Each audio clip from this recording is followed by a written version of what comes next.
So the most important things for collection is you need a shell room, you need cabinet, references, database to manage your collection, especially the labels. The labels, which got to have the name, habitat, how they were collected, precise locality, date and time. The most important thing is the precise locality and date and time, because of the name, you can find it sometimes else.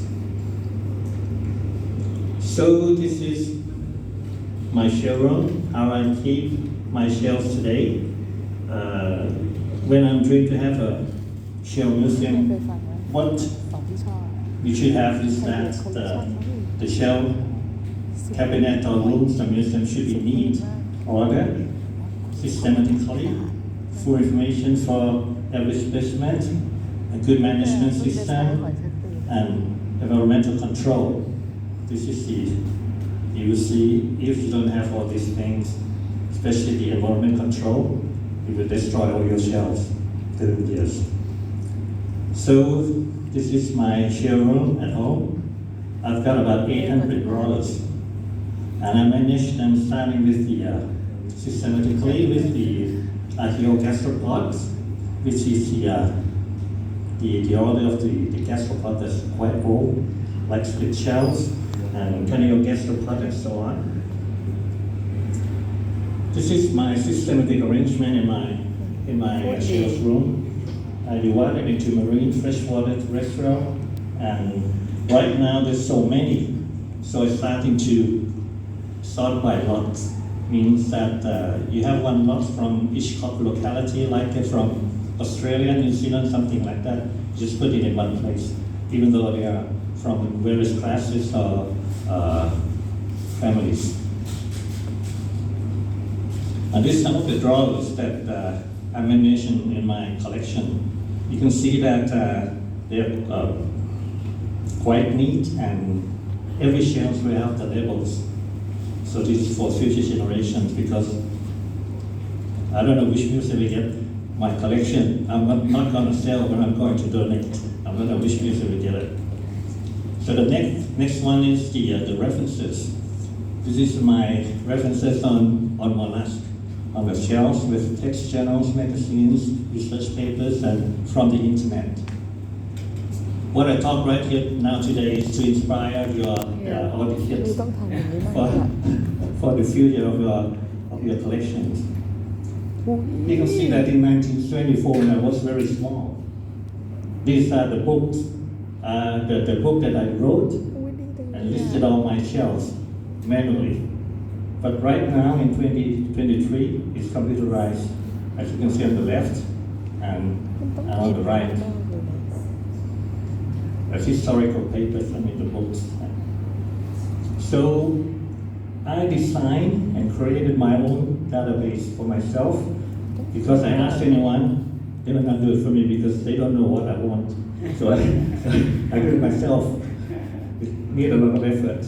So using the Microsoft Access in the platform, it comprises of two parts. One is the collection part, and another one is the systematic part. The systematic part, if we print it out, it would be about 1,018 pages, very thick. And the classification based on work, you have to see the books that classified on the shelves, Phylum Mollusca. And in my database that I did everything by myself, I've got 49,857 species record in my database, which I want to keep it only for myself because this is hardworking. It consists of about 653 families. So this is the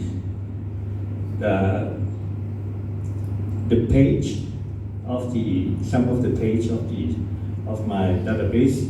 Like in the main menu, we have the two parts. On the left is the collections part, and the top right is Mollusca listing. When you press it, you will see the second menu down below. So I separated into two parts also, the family search.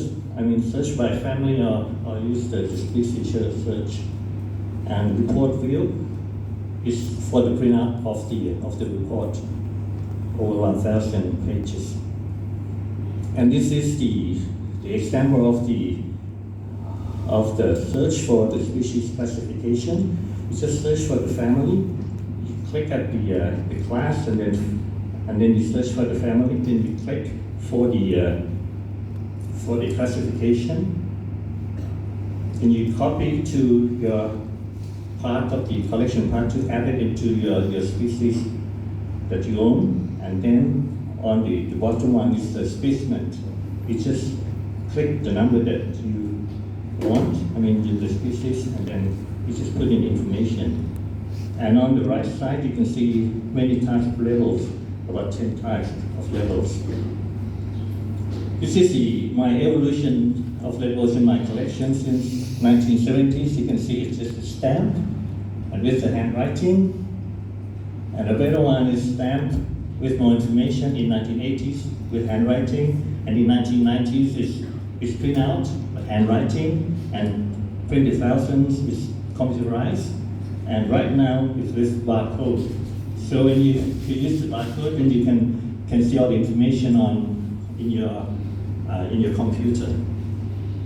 This is the labels that I designed. You gotta have family, you gotta have scientific names, you gotta have locality, which is important, especially if you have the latitude and longitude, and how you collect it, habitat, size. And I also have the institution code. In fact, with my program, I can change everything.